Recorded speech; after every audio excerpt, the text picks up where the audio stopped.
안녕하세요. 2022년 1학기 중간고사 건대부고 1학년 시험 분석을 맡은 이장욱이라고 합니다. 저희 수자학원에서 이제 근무하고 있고요. 저희 이제 수자학원에서 이렇게 1학기 중간고사 건대부고 1학년 시험지에 대해서 어떻게 나왔는지, 어떻게 준비해야 되는지, 뭐 무엇을 물어봤는지, 뭐 이런 것들에 대해서 간단하게 얘기 나눠보도록 하시겠습니다. 자, 등급 컷 그리고 시험지에 대한 분석 그리고 이제 시험지에 대한 세부 분석 그리고 어떻게 대비해야 하는가 저희 학원에서 또 제가 어떻게 수업하고 있는지 뭐라는 부분 저와 같이 한번 보시겠습니다. 자, 먼저 제 소개 간단하게 하겠습니다. 저는 그 수자국어 학원에서 이제 고등부 전임 강사로 근무하고 있고요. 건대부고 1학년, 2학년, 3학년까지 제가 내신 다 맡고 있습니다. 자, 그래서 뭐 제가 대일외고에서 뭐 서울대반, 고려대반 뭐 이렇게 수시반들 제가 수업 담당하고 있고요. 뭐 이런 정도의 뭐 그냥 간단한 소개 한번 해봤습니다. 자, 그럼 이제 내용 보시겠습니다. 자, 일단 이번 시험지가 등급은 어떻게 구성되어 있고 뭐 어떻게 나왔는지에 대한 이제 큰 틀에서의 이야기 좀 잠깐 시작하겠습니다. 자, 먼저 이제 가장 큰 특징이죠. 건대부고 1학년 시험 4번은 주관식 서답형 문제가 등장하지 않습니다. 그래서 객관식으로만 30문항 100점으로 만들어진 시험지입니다. 그러니까 이 부분 굉장히 특이한 부분이죠. 이제 고등학교 시험지에, 중학교 시험지에도 나오는 서답형 문제가 나오지 않는다라고 하는 부분. 그래서 이제 이 부분이 이제 공부 방식이랄지 뭐 전체적인 난이도랄지 뭐 여러 가지 굉장히 그 신경 써야 될 독특한 부분이라고 보여집니다. 자, 아직 뭐 시험 본 지가 뭐 사실은 어제 뭐 바로 시험을 봐가지고요. 정확한 등급 컷은 나오지 않고 있으나 뭐 정확하게 알 수는 없으나 뭐 조금 뭐 편차는 있겠지만 뭐 90점 정도 전후가 1등급 나올 것 같고요. 80점 중반에서 후반 정도가 2등급 전후 나오지 않을까. 그래서 사실은 우리가 기말고사를 앞두고 있는 이제 1학기 중간고사 결과기 때문에 크게 1, 2등급을 나누는 데 있어서 뭐 예를 들면 90점 아예 뭐 중후반을 맞았다. 근데 이 시험지가 또 90점 중반을 넘기는 굉장히 그러니까 한마디로 두 문제 정도 틀리기는 상당히 어려운 시험이라고 보여지거든요. 그래서 제 생각에는 뭐 1컷하고 1컷이 이렇게 형성돼 있긴 하지만 굉장히 많이 몰려 있을 거라고 보여집니다. 90점 전후로 해서 완전히 몰려 있을 거고요. 또 80점 중반부터 90점 초반까지 1, 2등급을 나누는 기말고사의 파티에 초대장 정도를 받았다라고 생각하시면 될 것 같아요. 그래서 결국은 기말고사에서 누가 한 문제 두 문제 더 맞느냐의 게임을 하게 될 것 같고요. 중간고사는 어떻게 하다 보니까 크게 변별력이 없는 시험이 돼버렸다. 하지만 쉬웠다는 얘기는 아닙니다. 그러니까 지금 서술형 문제가 없는 시험지에서 90점 정도가 1등 컷으로 보여진다. 그리고 90점 중반을 맞기는 어렵다는 얘기는 상당히 어렵다는 얘기거든요. 그래서 작년에 일단은 완전 뭐 지옥 같은 시험지가 나왔는데 이제 그 부분이 이제 조금 어렵게 내야겠다라고 하는 이제 건대부고의 어떤 그 이제 좀 실험적인 시도였다고 보여지는데 일단은 완전히 실패를 인정하신 것 같고요. 그래서 이제 이번 시험은 그래도 이제 그나마 무난한 형태의 시험을 내셨으나 어찌됐건 어려웠던 시험이라는 것 자체는 부정할 수 없을 것 같습니다. 그러면 어떤 부분이 조금 더 쉬워졌는지 뭐 구체적으로는 어떻게 나왔는지에 대해서 이제 구체적으로 시험지를 통해서 저하고 조금 얘기해 보시도록 하겠습니다. 자, 먼저 시험 범위는 이렇게 크게 세 부분으로 나뉘었습니다. 교과서, 그리고 학습지, 모의고사. 그래서 뭐 전체적으로 뭐 교과서에서 뭐 문학, 비문학, 뭐 시, 소설 다 등장했고요. 학습지에서 시 두 편과 그리고 소설의 개념, 시의 개념 뭐 이런 것들 나왔고요.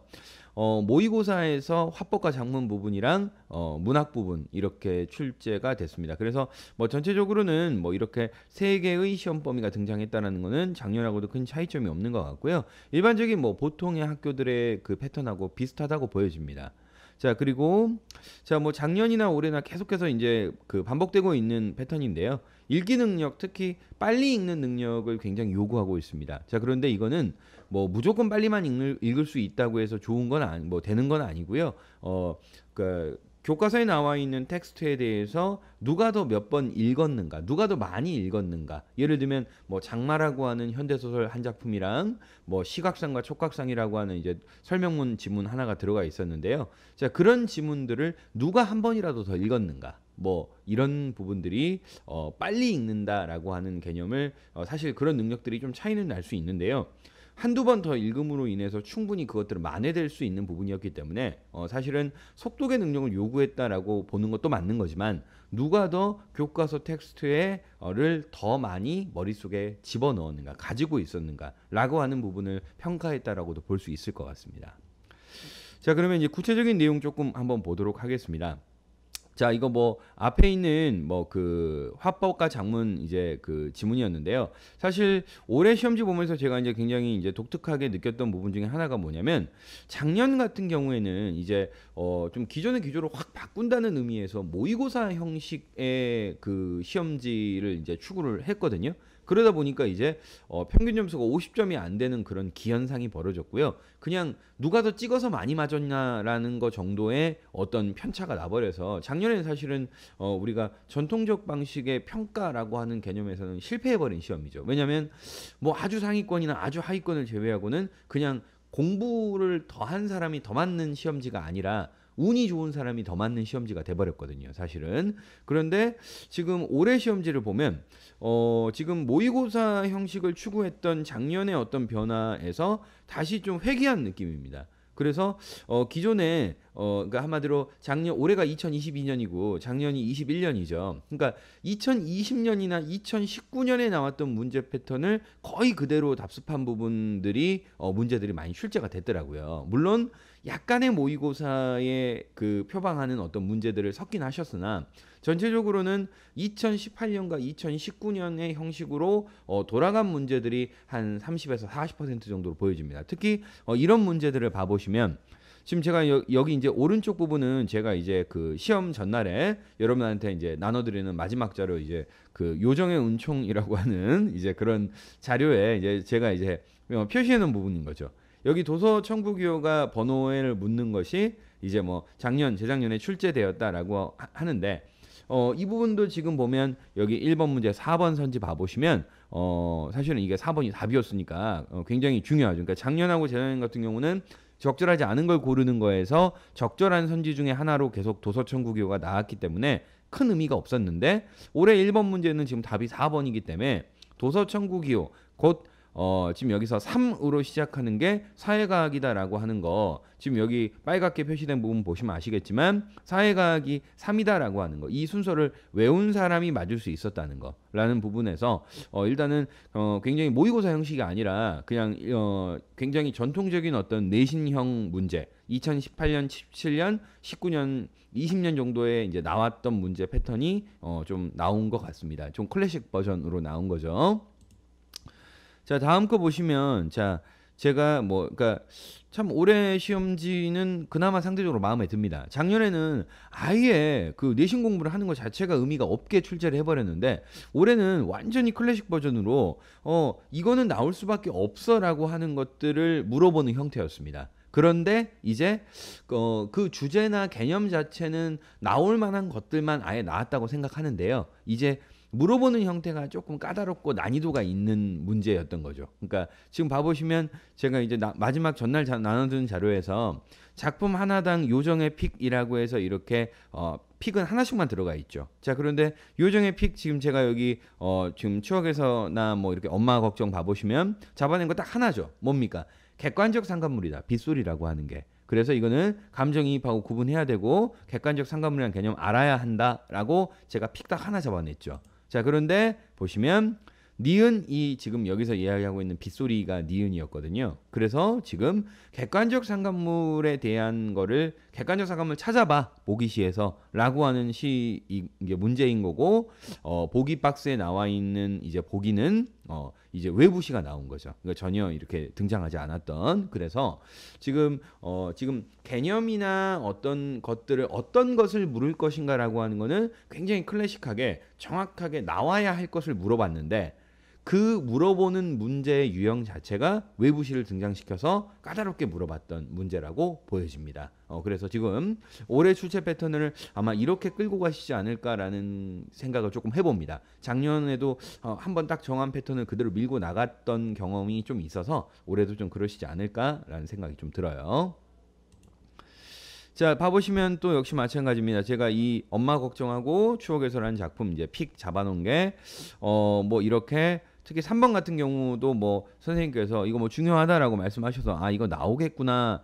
이거 왜냐면 작년에 별로 그렇게 중요하지 않다고 얘기하셨는데 올해 중요하다라고 말씀하신 것 같아서 요거 나오겠구나 싶었던 부분도 있고요.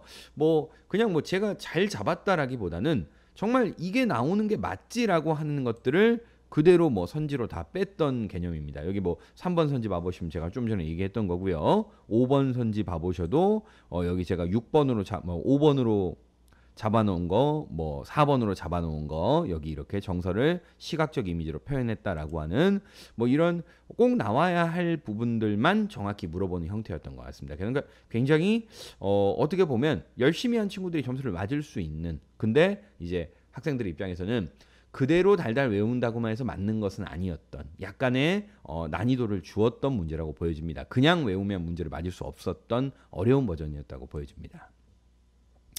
자 보시겠습니다. 자 외부시입니다. 이거 그 돼지 목 따는 동네에 더디고 나른한 세월이라고 하는 거 내가 반복이다. 이거 잡아낼 거다라고 했고 치열한 삶에 대한 강렬한 열망을 드러낸 부분이 있는데 전체적으로 계속 자신의 삶을 권태롭다고 표현했지만 근데 내가 이렇게 열정을 가지고 살고 싶을 때가 있어라고 하는 부분이 이제 그 부분이 이제 전체적인 맥락하고 맞지 않는 거죠. 왜냐하면 난 이렇게 살고 싶어. 그런데 그게 안 돼라는데 그렇게 살고 싶어라고 하는 부분 상상하는 부분이죠. 그래서 전체적으로 내 삶은 권태로워라고 하는 부분하고 맞지 않는 부분이니까 그 부분을 꼭 잡아낼 수 있어야 된다. 이거 부분을 가지고 물어볼 것이다 라고 얘기했는데 뭐 역시 마찬가지로 정확히 그 부분 가지고 물어봤던 것 같습니다.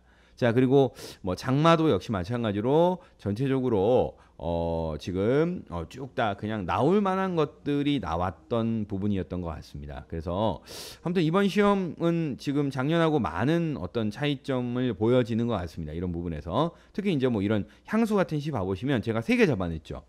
감각적 이미지, 공감각적 이미지 잡아낼 것이다. 후렴구의 역할 물어볼 것이다.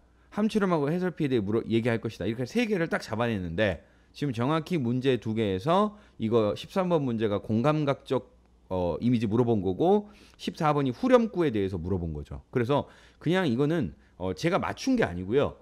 이 시에서 가장 중요한 거 가장 많이 물어보는 것이 무엇인가라고 물어봤을 때 이거 얘기하면 맞는 건데 그것들을 정확하게 출제하셨습니다. 그러니까 출제하는 것 자체는 굉장히 중요 개념 클래식한 것들을 물어보되 그 물어보는 것을 어렵게 출제한다 라고 하는 기조를 올해의 기조로 분명히 잡으신 것 같아요.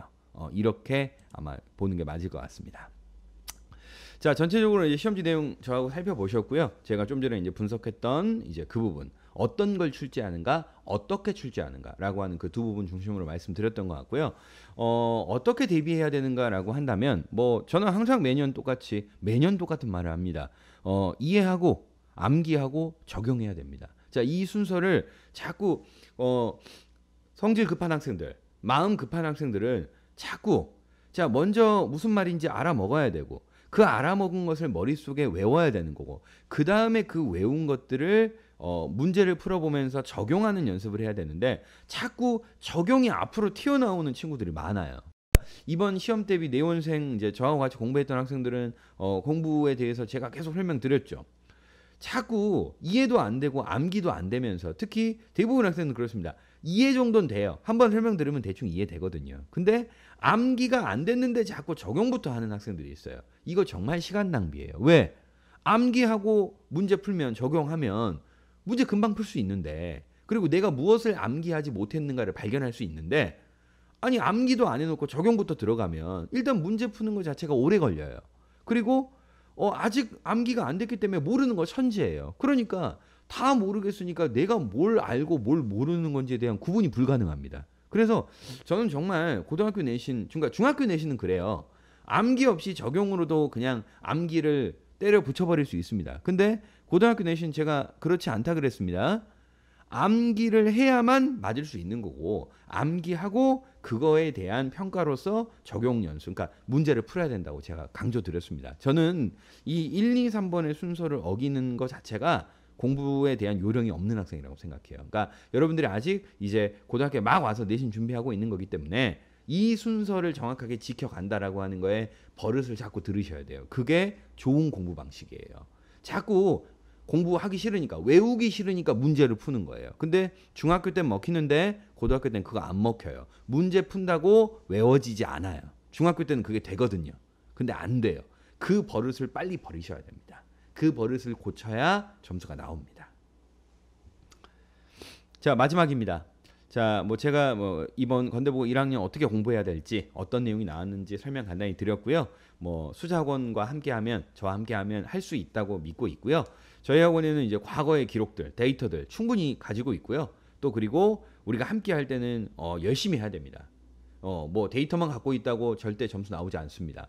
열정 있게 해야 됩니다. 그러면 성공할 수 있겠죠. 자, 그래서 뭐 저희 재원생 친구들 혹은 어머님들도 보실 수 있겠고 또 등록을 고민하시는 분들이나 학생들도 볼 수 있겠지만 재원생 분들한테는 제가 중간고사보다 더 좋은 결과를 더 좋은 과정을 가졌으면 더 노력하겠다는 말씀 드리고 싶고요. 또 등록 고민하시는 분들한테는 함께 또 좋은 과정과 결과를 가졌으면 하는 또 그런 바람을 말씀드리고 싶네요. 자, 설명 간단하게 드렸습니다. 들어주셔서 감사합니다.